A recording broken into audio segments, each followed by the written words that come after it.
Of attraction क्या बोलता है कि जिसको आप बार बार दोहराते हैं दोहराते हैं दोहराते हैं दोहराते हैं, वही पागल हो जाते हैं आप उसके लिए, तो आप वही बन जाते हैं। सच में लॉ ऑफ अट्रैक्शन वर्क्स। यानी कि मेरा भाई बोलता रहता था एम बोले तो एम बोले तो एम बोले तो बन गया। 8 साल बाद बना हो, 10 साल बाद बन, बट बना तो सही है। So the law of attraction slow process है बट काम करता है। उसके मन में वो था कि भाई बनना है। 3 साल मेहनत किया पहले। सुना है कि नहीं आपने? नहीं सुना, स्टोरी नहीं सुना है। कैमरामैन चालू रखो। बताते माय बिग ब्रदर उर्फ मेरा बड़ा भाई। हाँ, नाम तो सुना नहीं होगा आप लोगों ने। It's okay. क्लास 12 के sorry 11th Elon, 12th Elon drop किया 1 साल। एलन 1 साल और ड्रॉप किया। एलन कितना 4 हुआ? 4 साल। बट हुआ नहीं। 2 साल रिपीट करने के बाद पिताश्री ने बोला बस बहुत हुआ। उसने ले लिया बीएससी नर्सिंग, प्राइवेट कॉलेज से बीएससी नर्सिंग लिया। कितना साल? 4 साल। First year, second year, third year and fourth year. फिर फोर्थ ईयर में मेरी एंट्री हुई, मतलब मैं उसके साथ रहने लगा। मैं भी बड़ा हो चुका था तो मैं भी कोटा गया था, मतलब थर्ड ईयर में ही मैं आ गया था। तो थर्ड ईयर में मैं जब आया था, हाँ थर्ड या फोर्थ ईयर में, तो मैं पढ़ाई करता था। मैं भी कोचिंग जाता था और ये कॉलेज जाता था, BSc nursing college, private college. तो कहीं ना कहीं इसको लगता था कि अगर ये आगे बढ़ गया, मुझसे आगे बढ़ गया, आगे जाके बड़ा इंजीनियर या कुछ बन गया, आईटीएन बन गया, तो अपना क्या हो? अपन तो सिंपली एक कंपाउंडर या नर्स बन के रह जाएंगे, सीनियर नर्स। ये तो अपना सपना नहीं था, क्योंकि अपन बोलते थे हम बोले तो मुन्ना भाई। यानी कि गांव में भी सबको यही लगता था कि गया है लड़का, गया है। पहली बार कोई लड़का जो है हमारे परिवार में से ऐसे बाहर निकल के गया था इतना बड़ा चुनौती के लिए। तो फिर उसको शर्म आता था गांव जाने में, क्या बोले। लोग बोलते थे डॉक्टर साहब आ गए, तो डॉक्टर बोलना बंद कर दिए, कंपाउंडर बोलने लगे। तो उसको पचता, खाना पच जाता 3 टाइम का, बट ये बात पचता। तो कहीं ना कहीं घर तो था ही सही। मशीन कभी कभी रन करता है तो घर की आवाज़ आती है, जैसे फैन में घर की आवाज़ आएगी कि अगर प्रॉपर ऑयलिंग या लुब्रिकेशन नहीं है। आता ही नहीं आता। वो जी तो रहा था बट उसके जीने में क्या घर का आवाज़ आती है। जैसे हम कभी कभी कब जम जाता है शरीर के अंदर, तो जब हम सांस लेते तो देखा होगा आपने, घर का आवाज़ आता है। इसका बड़ा फ्रिक्शन है। तो कहीं ना कहीं he was not satisfied actually. I could not see him laughing those days. उसका हंसी जो है कहीं तो खो गया। कहाँ गया उसे? He was searching for the same, but he could not find out because उसका हंसी कहीं और बसा हुआ था। जाता था कंपाउंडर के पढ़ाई करने के लिए, लेकिन मन में तो जैसे कुछ लोग कृष्ण के मंदिर जाते हैं बट मन में राम बसे। कैसे निकालेंगे आप? फिर उनको लोग बोलते हैं कि राम कृष्ण सेम है, ज्यादा अंतर नहीं। नहीं नहीं, अंतर है। उसके लिए तो अंतर है। उसके लिए राम राम है और कृष्ण कृष्ण। कृष्ण जो है गोपियों के साथ रास करते हैं और राम जो है वन में विचरण करते हैं। सेम कैसे हुए? अलग है। हो सकता है उनका लेवल एक हो या फिर वैसे, बट कंपाउंडर भी सुई लगाता है, डॉक्टर भी सुई लगाता है, इंजेक्शन लगाता है, एक ही तो है, एक नहीं है, थोड़ा अंतर है। मन में तो डॉक्टर बसा है, ट्रेनिंग कंपाउंडर की कैसे कर सकते हैं? बीएससी नर्सिंग कैसे कर सकते हैं? एमबीबीएस मन में बसा है। तो घर घर था लाइफ में, तो वो घर घर बढ़ गया जब मैं गया था। जब उसने देखा कि ये बहुत मेहनत करता है, सुबह से शाम तक, रात तक पढ़ता रहता है, कोचिंग जाता है, रिजल्ट भी अच्छा आता है, पढ़ रहा है, आगे जाएगा, मेरा क्या होगा? कालिया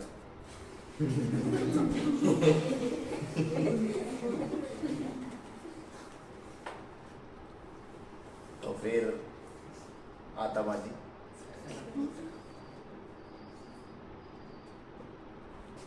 फोर्थ ईयर में कॉलेज जाना बंद कर दिया। 3 साल का डिग्री मतलब मार्कशीट लेके आया था, घर पे रखा था। फोर्थ ईयर में कभी कभी जाता था। वापस से डीएलपी ज्वाइन किया, एलन का, डिस्टेंस लर्निंग प्रोग्राम। डीएलपी में क्या होता है, आपको क्लास में जाने की जरूरत नहीं है। सिंपली जो है आपको मॉड्यूल्स प्रोवाइड कर दिए जाएंगे और वीकली आपका टेस्ट। तो मॉड्यूल और टेस्ट सिलेबस पहले से दे दिया जाएगा क्या क्या है। तो आपको सिर्फ पढ़ाई करना है मॉड्यूल से पढ़ो, सॉल्विंग करो और अपना बुक से पढ़ो। तो बुक्स लेकर के आ गया, मॉड्यूल लेकर के आ गया, डीएलपी किया इसमें।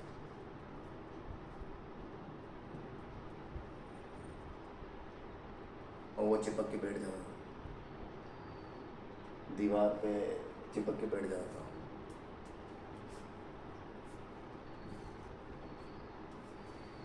चेयर पे नहीं, नीचे जमीन, ऐसे चिपक के बैठ जाता। तो जब वो पढ़ने लगा था तब वो दीवार एकदम साफ थी एक्चुअली। धीरे धीरे धीरे उस दीवार पे निशान पड़ने लगा। ऐसा लगने लगा कोई यहाँ से बहुत समय से बैठा हुआ है। चिपक जाता था किताबों की, कीड़े की तरह।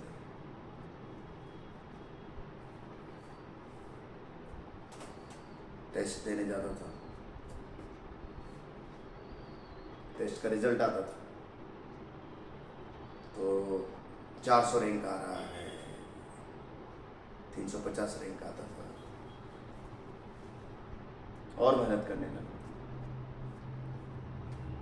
वही एनसीईआरटी बायो के लिए, बस एक ही अंतर था, उसका हिंदी में था। तो उसको अंडरलाइन कर करके पता नहीं कितनी बार अंडरलाइन किया होगा, बहुत बार, इतनी बार पढ़ा हुआ उसने उस किताब। फिजिक्स के कुछ क्वेश्चंस जो मैं सोल्व नहीं कर पाता था वो सोल्व करने लगा। ये सब कहाँ से? आप तो क्लास भी नहीं कर रहे हैं, आप कैसे कर रहे हैं सब? तो उसके पास उसके नोटबुक्स थे ना पहले के, उनसे भी पढ़ा। वीडियो नहीं देखता था, no videos, only books. Book के अंदर मॉड्यूल में जो थ्योरी है, कंसेप्ट्स है, फॉर्मूलेज है, उनको पढ़ता था, सॉल्विंग करता था, एग्जाम देता था, ऊपर आने लगा। पहले 300 के बाद आता था, अभी 300 के पहले आने लगा। प्रगति चाली याद है मुझे, मेरा जेईई एडवांस का पेपर हुआ था क्लास 12 में। तो एक क्वेश्चन था, मुझसे नहीं बना, मैंने उसको लाके पेपर दिया, उसने बना दिया जी। एडवांस नीट का बच्चा है, जी एडवांस का पेपर सॉल्व कर देता, जो मैं नहीं बना सकता वो बना देता।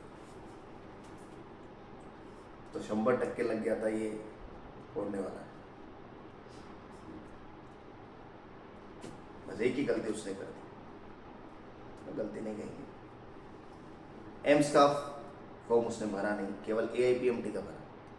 उस समय पर नीट नहीं होता था, AIPMT होता था। हर राज्य का अलग अलग होता था और ऑल इंडिया का अलग होता था। All India PMT, RPMT। तो RPMT भरा उसने, AIPMT भरा, बट उसने एम्स नहीं भरा। एम्स का पहले अलग से होता था। गया एग्जाम दे के आया,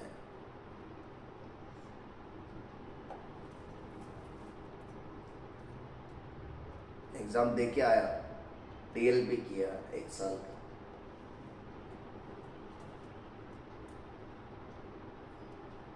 पहले मोटा ताजा हुआ करता था, अभी सूख के एकदम लकड़ी जैसा बन गया। वो जगह जहाँ पे वो बैठता है, शायद वहाँ पे अभी भी वो किराए के कमरे में वो ब्लैक होके रखा हो, अगर पेंट नहीं करवाया होगा तो।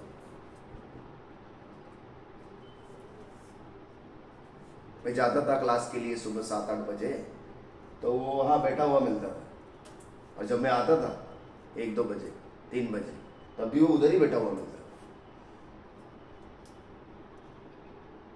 तो उस उधर ही लग गया था, ये तो कुछ करने वाला है। 4 साल हुआ, 3 साल ही कितना, 7-8 साल के इंतजार के बाद, BSc नर्सिंग 3 साल कर लेने के बाद, 3 मार्कशीट हाथ में होने के बाद, हर साल का, हर सेमेस्टर का 50,000, 55,000 लगता था। 2 सेमेस्टर होते थे तो 1,10,000 रुपये लगता था उसका साल का, उस समय। 3 साल तक किया, चौथे साल नहीं गया। एग्ज़ाम दिया उसने चौथे साल का, बट डिग्री लेके नहीं आया, मार्कशीट लेके नहीं आया, क्योंकि उसको करना, जो मार्कशीट रखी थी उनको फाड़ दिया उसने, नहीं चाहिए, ये मुझे करना। और फिर जब वो एग्ज़ाम दे के आया, तब उसकी खुशी वापस आ गई। Now he was happy because he can see अच्छा करके आया।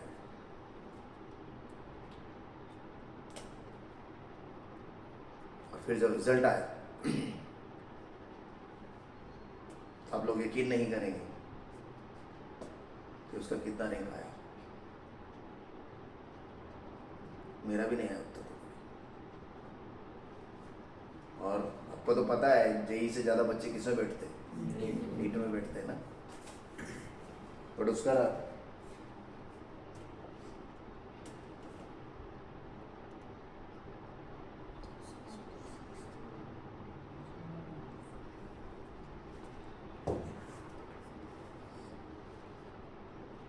16 रैंक आया। कैटेगरी था, बट कैटेगरी में भी 16 रैंक लाने से नॉट अच्छा।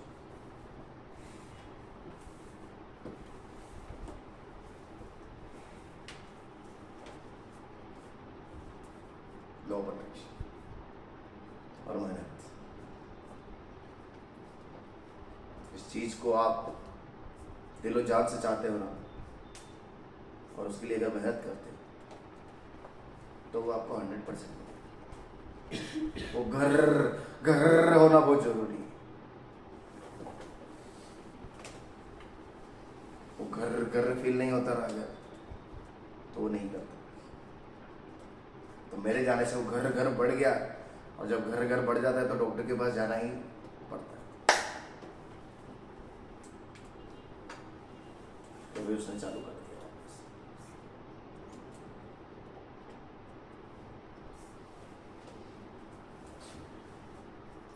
एम्स का पेपर नहीं लिखा था, गलती हो गई, लिखना चाहिए था, उसमें भी हो जाता।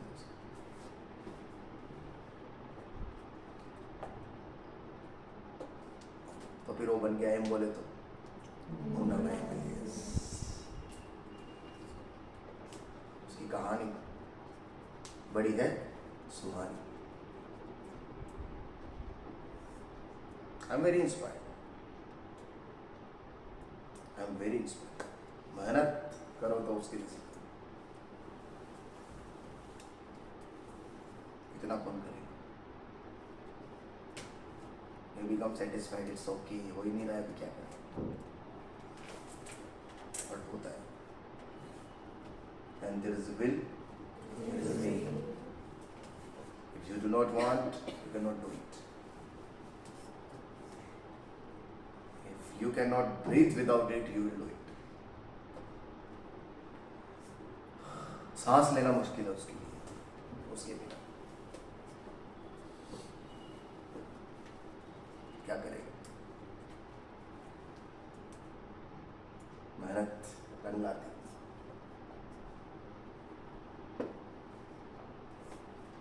लेकिन वो चिपक जाता था भाई, ये तो गारंटी है, चिपक जाता था। इतना तो मैंने भी कभी जिंदगी में पढ़ाई नहीं किया हो। मुझे लगता था यार ये तो बहुत पढ़ने लगा, मुझसे भी आगे निकल जाएगा ये, बट मैंने कहा कोई नहीं, अपना ही भाई है, जाने दो, इसको भी आगे जाने दो, हम भी आगे जाएंगे, हम भी पढ़ेंगे, ये भी पढ़ेंगे। हमारे परिवार में वो पहला ऐसा व्यक्ति था जिसने MBBS किया, और हमारे परिवार में मैं भी पहला व्यक्ति उसने IIT। बोलते ना first prime minister of India Pandit Jawaharlal Nehru, first राष्ट्रपति of India doctor Rajendra Prasad, इसलिए first IITian of my family ऐसे, या फर्स्ट MBBS होल्डर, उधर लिख दिया गया है, लिखा नहीं, समझ लो। क्योंकि होता क्या है, जो पहले करता है ना, जो पहले करता है उसका बहुत बड़ा ये रहता है इम्पोर्टेंस, पहले किया है। यानी कि कोई गाइडेंस नहीं था, कोई रिसोर्सेस नहीं, कोई एक्सपीरियंस नहीं पहले से कोई, और फिर करना बहुत मुश्किल। उसके बाद तो मानो झड़ी लग गई हो, यानी कि उसके बाद तो फैमिली में जो है हर कोई 10वीं पास की नहीं कि साइंस लेता है, साइंस में जो है मैथ्स लेता है, बायोलॉजी लेता है, लाइन लग गई है पूरी। बट उस लाइन से क्या मतलब है, लाइन शुरू कहां से हुई, स्टार्टिंग पॉइंट क्या है, वो ज्यादा इंपॉर्टेंट है। तो इसलिए वो अगर इतना हार के भी जीत सकता है तो हम भी जीत सकते हैं। हमारे लिए तो पहला साल।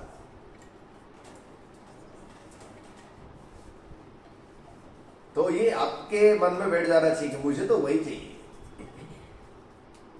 जैसे छोटे बच्चे रहते, जिद्दी रहते, जिद्दी। मेले में लेके गए, कुछ पसंद आ गया तो फिर वो खा जाएंगे, तो अगर वो नहीं दिलाएंगे, उसको बोलते जिद। लेकिन हमारी तो जिद ही नहीं है, जिद नहीं है तो फिर कैसे होगा? खैर मेरा ऐसा जिद कभी नहीं रहा, मेरे लिए सब ऐसा था एकदम स्मूथ। मैंने कभी घर घर किया नहीं,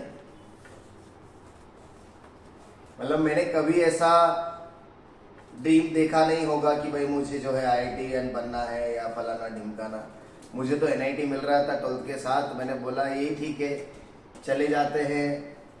पेरेंट्स ने बोला नहीं बेटा 1 साल और कर ले, क्या ही दिक्कत है, बिना मेहनत के अगर NIT मिल गया, थोड़ा मेहनत कर लेगा तो IIT में मिल जाएगा। मैंने कहा चलो ठीक है कर लेते, बट ऐसा घर घर वाला मेरा कुछ नहीं। घर घर वाला प्रॉब्लम उसको था, इसलिए उसने किया। तो ये 1 to 1 वेरी करेगा कि किसके लिए वो घर है उधर और किसके लिए जऊदिया। कोई बात नहीं, एमबीबीएस नहीं तो बीएमएस ही सही है, ज्यादा अंदर थोड़ी है तो वही वर्ड्स ना 26 लेटर्स में से। देखो एमबीबीएस में भी बी आता है, बीएमएस में भी क्या आ रहा है, बी आ रहा है। एमबीबीएस में एस आता है, इधर भी एस आता है, एम आता है, एम भी आ रहा है। बस क्या इधर का उधर हुआ, ज्यादा अंदर थोड़ी, एक बी ही तो कम है।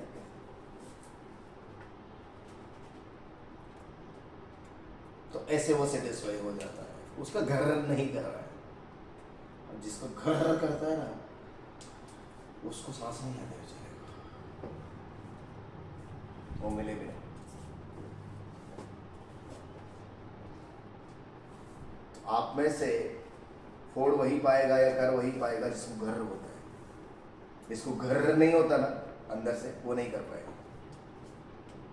वो जो मिलेगा उसमें सेटिस्फाई हो जाएगा। उसका तो 12th बोर्ड भी अच्छे से हो गया, अगर घर नहीं है ठीक है ना, कुछ नहीं हुआ तो बोर्ड तो हुआ अच्छे से उसमें भी वो सेटिस्फाई हो जाएगा। या फिर क्या है, माई बाप के पास बहुत पैसा है, क्या है, इधर विके पाटिल से कर लेंगे एमबीबीएस, के हो जाएगा ना एमबीबीएस का मतलब गवर्नमेंट कॉलेज से होना चाहिए, that is called MBBS. Private college से क्या एमबीबीएस करोगे भाई, वो तो 12वीं पास को भी ले लेंगे, पैसा फेंक तमाशा देख, ऐसा रहता उनका। That is not MBBS. You cannot call yourself MBBS, CN, whatever, doctor, pauter.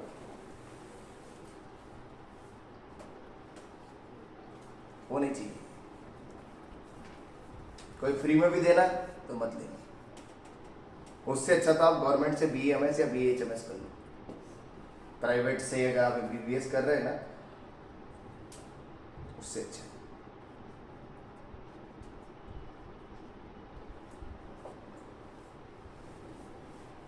चलो सरकारी से वेटरनरी कर लो आप, वो ज्यादा बेटर। ढांडे के डॉक्टर बन जाओ, कोई दिक्कत नहीं। तो प्राइवेट से एमबीबीएस मत कर, माँ बाप का पैसा भी बर्बाद होगा, आपका समय भी बर्बाद होगा, कुछ मतलब नहीं।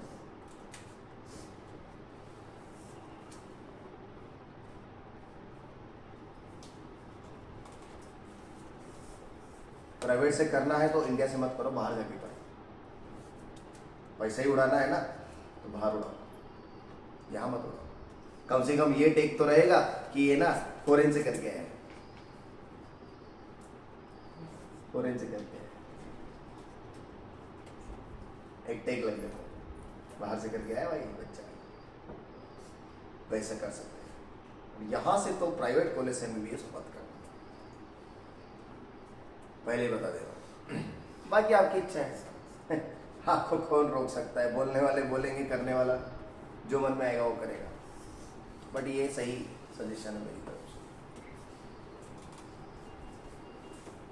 तो वो घर चाहिए बेटा, घर नहीं हो रहा है तो दिक्कत नहीं कर सकते। Just see that is there और नॉट। उतना स्ट्रगल आपको केयर करना नहीं पड़ेगा जितना उसने किया है।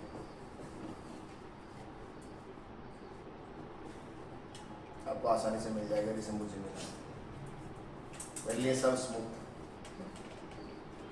अभी भी कुछ घर करता नहीं मैं,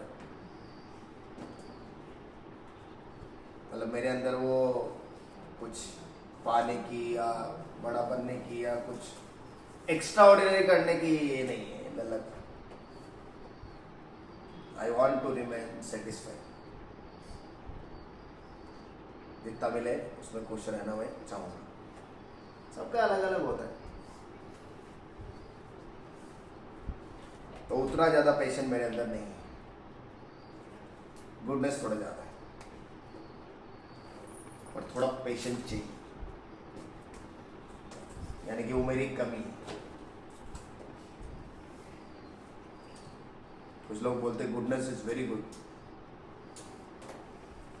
हमेशा गुडनेस ठीक नहीं रहता है, पेशेंस भी चाहिए। पेशेंट मतलब कुछ कर दिखाने का जुनून चाहिए, मेरे अंदर नहीं है, बट मुझे सुलभ हो जाता है। सुलभ मतलब आसानी से मिल जाता है। वो सुलभ शौचालय वाला देखा आपने?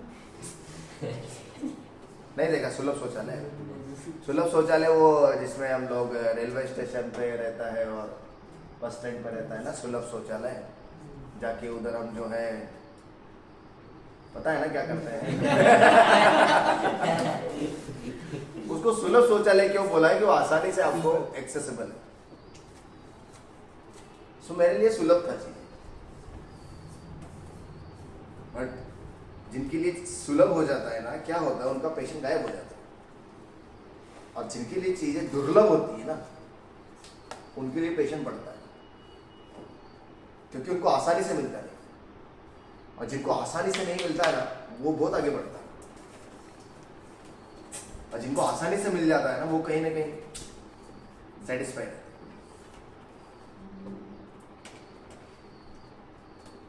जैसे मान लो किसी को खाना नहीं मिलता है 2 टाइम का आसानी से, वो खाने की इंपॉर्टेंस समझता है, वो मेहनत ज्यादा करने के लिए तत्पर रहते हैं।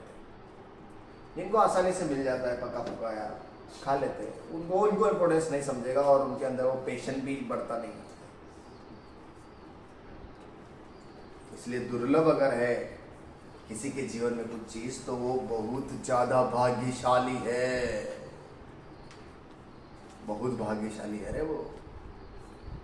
जिसको 4 टाइम का खाना आसानी से मिल जा रहा है ना, वो दुर्भाग्यशाली कहलाता है। और जिसको खाने के लाले पड़े हैं ना, या जो बहुत मेहनत करता है उसको प्राप्त करने के लिए, वो बहुत भाग्यशाली कहलाता है, क्योंकि उसके अंदर बहुत पेशेंस जाग उठता है। फिर वो ऐसा कुछ कर बैठता है जो ये नहीं कर सकता, जिसको आसानी से मिल रहा है,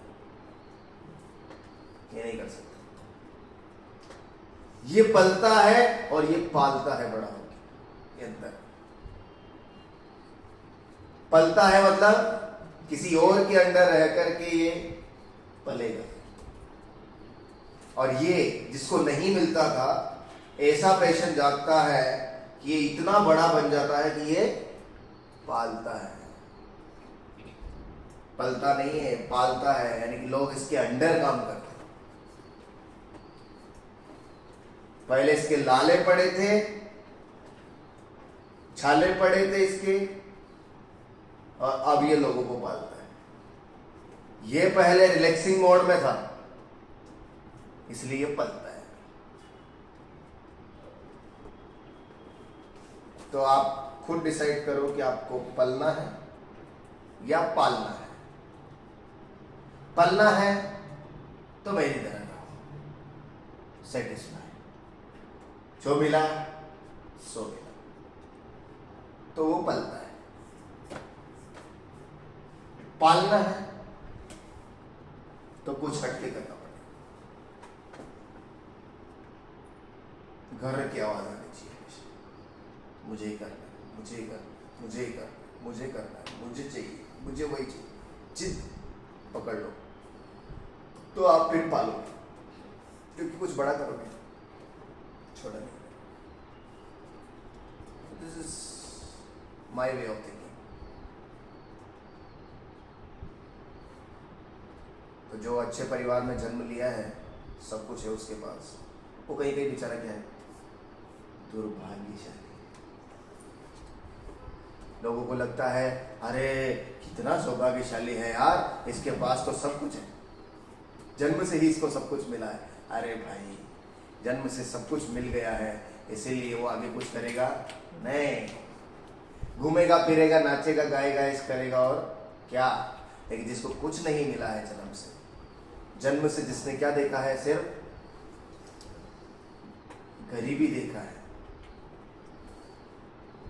वो बहुत आगे बढ़ जाता है, वो मेहनत कर, तो वो सौभाग्यशाली। तो आज से सौभाग्यशाली का और दुर्भाग्यशाली का डेफिनेशन आपको पता चला कि नहीं? नहीं पता चला? चल गया? कोई पूछे तो जरूर बता। और किसी को देख के, जैसे मान लो कोई बहुत ही ज्यादा ऐशो आराम में जीता है ना, बोलना ये बहुत दुर्भाग्यशाली है।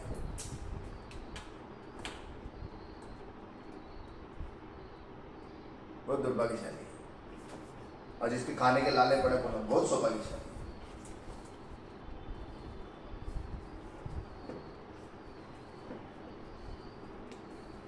देखने का नजरिया चेंज करो, तो समझ में आएगा रियलिटी।